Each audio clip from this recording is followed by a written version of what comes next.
Khadijah radhiyallahu anha, umat Islam meyakini bahwa Rasulullah menerima wahyu. Menurut Robert Morey, padahal tidak demikian. Yang benar, kata Robert Morey, penyakit epilepsinya Muhammad sedang kambuh, dia katakan begitu. Dikatakan lagi Rasulullah dihujat sebagai seorang perampok dan memberikan pengajaran pada umatnya merampok dan menjara. Dan lebih lanjut dikatakan Rasulullah itu mempunyai kelainan seksual. Itu sebabnya Rasulullah itu kawin cerai, istrinya banyak, disebabkan karena kelainan tersebut. Dan di dalam buku ini juga dikutip sederetan nama perempuan pemuas nafsu seksual Rasulullah. Dan lebih lanjut lagi dikatakan Rasulullah itu memperkosa gadis di bawah umur.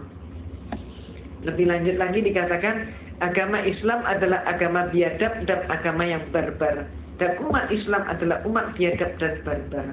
Ini adalah isi buku daripada Islamic Invasion karya Robert Morey.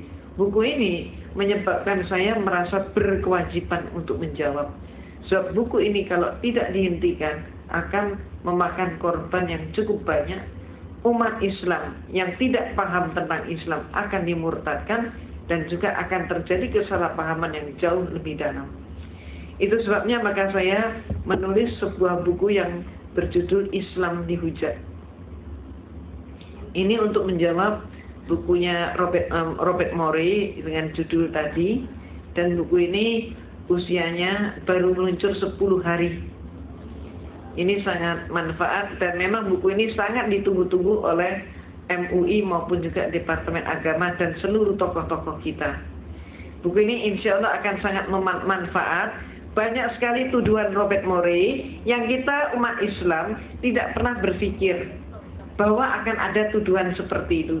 Contohnya termasuk antara lain Robert Morey menyatakan Rasulullah SAW ketika akan meninggal panas atau demam tinggi. Nah kemudian Robert Morey dengan liciknya dia memberikan berbagai argumentasi yang menyatakan saat itu sebetulnya demamnya Rasulullah itu disebabkan Rasulullah diracun oleh orang perempuan. Jadi meninggalnya Rasulullah itu karena diracun perempuan. Ini mereka ingin membuat persamaan bahwa Yesus mati dibunuh versi mereka. Di sini mereka juga ingin membuat sama bahwa Rasulullah pun dibunuh oleh perempuan. Kalau Yesus matinya dibunuh terhormat, pikir mereka. Kalau Rasulullah matinya adalah tercela karena dibunuh perempuan. Jadi akal-akal mereka yang sangat licik dan sangat licik. Buku ini andai kata di antara bapak dan ibu ada yang menginginkan karena demikian banyak yang pesan, ini bisa didapatkan di Kerinci 10 nomor 3 Majestic, depannya Masjid Al-Ihsan, barangkali secara kolektif saja. Demikian pula untuk mengupas atau menguak tentang Natal tadi yang sangat menyesatkan kita umat Islam, terutama dari golongan muda, maka saya juga mengarang buku yang berjudul Perayaan Natal 25 Desember Antara Dogma dan Toleransi.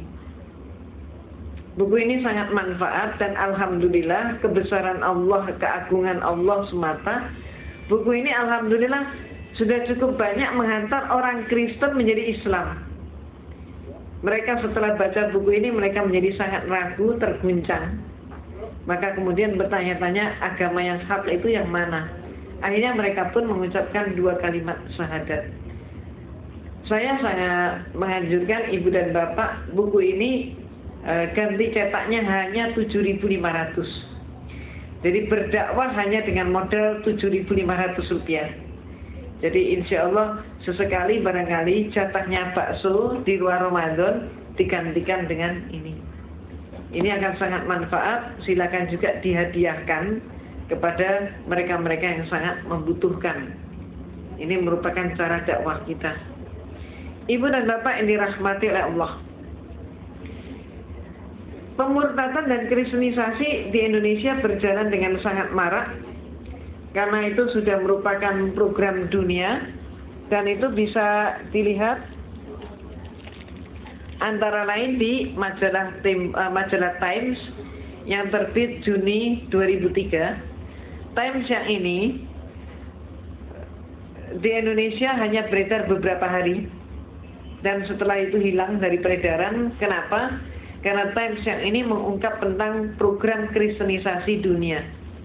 Dan kemudian diterjemahkan beberapa artikel di sini oleh Harian Republika, termasuk diantaranya menguak bahwa George W. Bush dan Tony Blair adalah dari kelompok Kristen yang radikal, yaitu dari sekte evangelis, sekte yang sangat benci dengan Islam.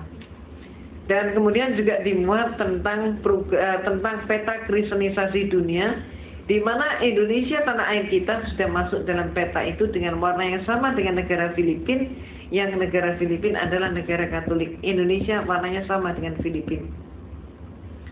Mengapa orang Kristen mengkristenkan kita umat Islam? Ini yang seringkali tidak diketahui oleh kita. Kita umat Islam seringkali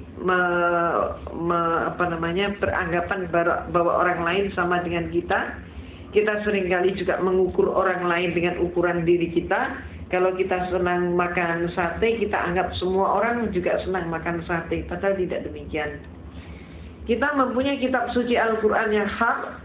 Kita pikir mereka juga punya kitab yang hak. Di dalam ayat Al-Quran ada rambu-rambu tentang dakwah. Antara lain yang senantiasa kita pakai rambu-rambunya, la ikraha fiddin.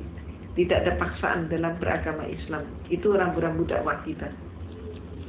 Kita pikir agama yang lain juga punya ayat seperti ini. Antar umat beragama, maka ayat Allah yang mengatur adalah lakum dinukum waliyadin. Kita pikir mereka juga punya konsep toleransi yang sama dengan kita. Kenyataannya tidak demikian. Saya yang menekuni bidang perbandingan agama dan mempelajari kristologi sangat-sangat tahu bahwa kedua ayat itu hanya ada di dalam kitab suci Al-Quran dan tidak ada pada semua kitab yang lain. Yang ada pada Bible ayatnya bunyinya, carilah domba tersesat, kabarkanlah Injil ke seluruh penjuru dunia dan jadikan seluruh penjuru dunia sebagai muridku. Jadi ayat ini kedudukannya sebagai ayat perintah, hukumnya wajib. Apa maksudnya ayat perintah dan hukumnya wajib? Seperti kita umat Islam, oleh Allah diberi kewajiban menegakkan sholat 5 waktu. Maka kalau ada umat Islam sekian tahun dia tidak sholat, belum keburu sholat, dia dijemput pulang oleh malaikat. Dia masuk mana? Masuk surga atau masuk neraka? Masuk neraka karena meninggalkan wajib sholat yang hukumnya wajib. Demikian pula orang Kristen. Apabila seumur-umurnya dia tidak mampu menghasilkan domba tersesat, maka kalau mati dia pun masuk neraka. Nah ini yang saya mau mengharap Bapak dan Ibu saat ini sudah mulai paham. Itulah sebabnya kristenisasi itu terjadi di mana-mana. Sepanjang ada orang Kristen, di situ pun pasti terjadi kristenisasi. Dan itu sebabnya Allah pun antara lain itu sebabnya Allah pun berfirman untuk mengingatkan kita umat Islam, yaitu di dalam surat Al-Baqarah ayat 120. Walan tardo ankal yahudu walan nasoro hatta tatabi'a milatahum al-ayat. Tidak akan berhentinya Yahudi dan Kristen mempengaruhi kamu sampai kamu yang Islam masuk dalam milah mereka. Milah itu bisa diartikan agama, bisa diartikan pola pikir, bisa juga diartikan dengan budaya. Artinya apa? Ayat Allah ini memberikan peringatan pada kita bahwa orang Kristen itu sampai kapanpun akan berjuang untuk memurtadkan kita umat Islam dengan berbagai macam cara. Di Indonesia, kalau umat mereka masuk dalam suatu komunitas di mana umat Islam butuh bantuan sosial, maka mereka di situ bagi sembako, pakaian bekas, obat-obatan, beasiswa, hitanan massal gratis itu. Tapi kalau mereka masuk dalam suatu komunitas di mana umat Islamnya tidak butuh bantuan sosial, maka mereka mengatakan biar saja KTP-nya tetap Islam, biar saja identitasnya tetap Islam. Yang penting pikirannya diubah sama menjadi pikiran Yahudi atau Kristen, minimal sekuler, minimal mengatakan semua agama sama.